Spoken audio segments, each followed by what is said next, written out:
আসসালামু আলাইকুম সবাইকে, কেমন আছো সবাই? আশা করছি সবাই খুব ভালো আছো। আলহামদুলিল্লাহ আমিও খুব ভালো আছি। তো কদিন ধরে কিন্তু ভীষণ বৃষ্টি হচ্ছে, আর এই ব্লগটা যে দেখছো এটা কিন্তু অনেক দিন আগেকারই। তো আমি চলে গিয়েছিলাম আজকে মার্টিন বান রোডের যে তোমার আমাদের বসিরহাট মার্টিন বান রোডের যে স্মার্ট পয়েন্ট না স্মার্ট বাজার না কি একটা আছে না, সেখানে একটা মলে গিয়েছিলাম। তো সেখানে আমি অ্যাকচুয়ালি কিনতে গেছিলাম বলতে আমার একটা সানস্ক্রিন ফুরিয়ে গিয়েছিলো। তো সেই সানস্ক্রিনটা নেবো, একটা কমফর্টের তোমার যে জামা কাপড় ধোয়ার সময় যে সুন্দর গন্ধ আসে ওটা নেবো, আব্বুর জন্য পাঁপড় নেবো, তারপরে কিছু টুকটাক যেন কেনাকাটা করার ছিল, সেই জন্য আমি মলটায় গেছিলাম। যেহেতু আগেও গেছি কিন্তু এর কোনো ব্লগ কিংবা কোনো ভিডিও আমি তোমাদের সাথে আপলোড করিনি।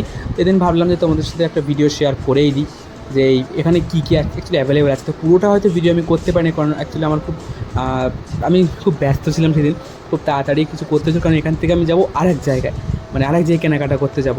তো এই কমফোর্টটা আমি নিলাম, আর এই কমফোর্টটা কিন্তু বর্ষাকালের ক্ষেত্রে খুবই ভালো, মানে জামা কাপড়ে দেওয়ার পরে সুন্দর একটা স্মেল আসে। তো এটা কিন্তু তোমরা ইউজ করতে পারো, আমি কিন্তু কোনো প্রমোশন টোন কিছু করছি না। তারপরে চটপটি ক্যান্ডি কিন্তু ভীষণ ভালোবাসি আমি, মানে বাসে উঠলে কিন্তু এই ক্যান্ডিগুলো খুবই পছন্দ আমার। তো সামনে শীতকাল আসছে, তো এখান থেকে একটু কফি দেখছিলাম, একটু গ্রিন টি দেখছিলাম। তো এই গ্রিন টি কিন্তু আমার কাছে সব একদম, মানে আমি এর পুরো স্বাদ ধরে থাকি।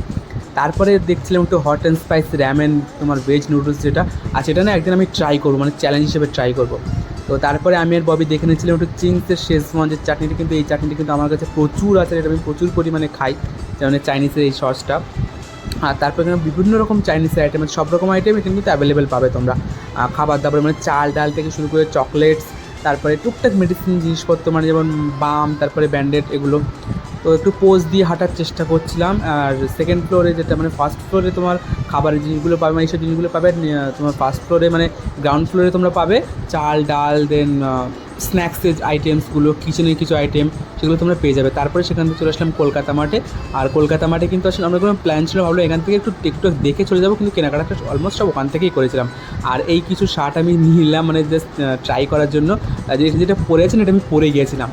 তো প্রথমে এই শার্টটা ট্রাই করলাম, এই শার্টটা ট্রাই করার পর মনে হয় অতিরিক্ত লুজ হয়ে গেছে, আর অদ্ভুত মতো লাগছে আমার যেন, মানে আমার কতটা আমার পছন্দ হয়নি।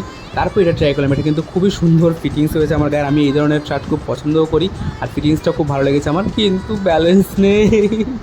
বাট এটা কিন্তু নিয়ে নিলাম পরে গিয়ে আমি।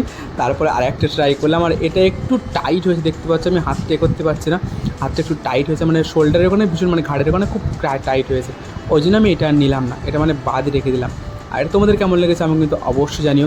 তারপর ওখান থেকে কিছু ট্রাই করে বেরিয়ে আসলাম, বেরিয়ে এসে শুনলাম নাকি আমার মামিমা চলে এসছে, মানে আমার মামিমা আর মামাতো ভাই ওখানে আসে। তো আমি তাদেরকে ফোন করে নিলাম যে তোমরা ওপরে চলে এসো, আমি ওপরে আসি, মানুষরা হইচইতে ছিল। তারপরে আমি এখান থেকে কিছু মানে কুর্তি ফুর্তি দেখে নিচ্ছিলাম, মানে দেখছিলাম যে মানে নর্মাল একটা ব্লগে তোমরা দেখিয়ে দিই কী কী আছে কিনা আছে, কিন্তু অনেক কিছু অ্যাভেলেবেল আছে, তোমরা স্টাইল বাজার কিংবা কলকাতা মাঠে অবশ্যই দেখতে পাবে। তারপরে আসার সময় ফেরার পথে এই শার্টটা আমার খুব পছন্দ হলো, এই শার্টটার ভিডিও তোমরা নিশ্চয়ই দেখেছো আমার ব্লগে, কেন তোমরা অনেকেই বলেছো খুবই ভালো লাগছে, বাট কমেন্ট সেকশনে কিন্তু কেউ বলেনি। তারপরে দেখতে পাচ্ছি আমার মেজো মামিমা আর আমার মামাতো ভাই, মানে মেজো মামিমার ছেলে। আমার মেজো মামিমা শুধু কিন্তু আমার মামিমাই না, মানে আমার মায়ের পরবর্তী স্থানে উনি আছেন, মানে ভীষণ খেয়াল রাখেন, আমাদের ভীষণ ভালোবাসে। মামিমা বলে আমার 3 ছেলে মেয়ে, মানে আমি, আমার আপা আর আমার ওই ভাই। তো তারপরে নিচে এসে আমাদের এই আমার কিউট একটা ভাইয়ের সাথে দেখা হয়ে গেল।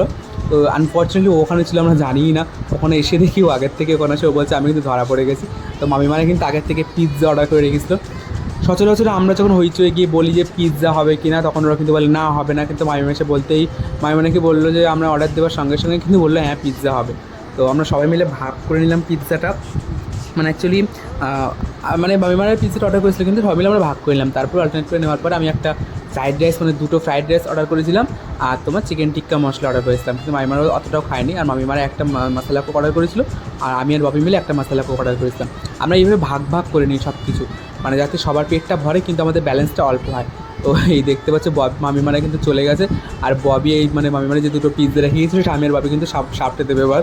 তো ববি আমার পিৎজা থেকে সব কিছু কিন্তু নিয়ে নিচ্ছে, তোমরা দেখতে পাচ্ছ, মানে আমার পিৎজা খাবার তাহলে কোনো মানেই হয় না, আমার পিৎজাতে কিছু নেই, জাস্ট 2-একটা চিজ আছে, একটু ক্যাপসিকাম আছে, আর একটু সস আছে, ব্যাস, আর সব চিকেন ওর মধ্যে।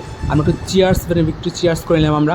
আর আমরা যেটা করি সব, মানে মলের থেকে বলছি না, রেস্টুরেন্টে খাওয়া দাওয়ার পরে কিন্তু ওখান থেকে বোতলগুলো ঠিক নিয়ে সেগুলো ফেলে আসে। তোমরা কী করো আমার সাথে কিন্তু অবশ্যই জানিও।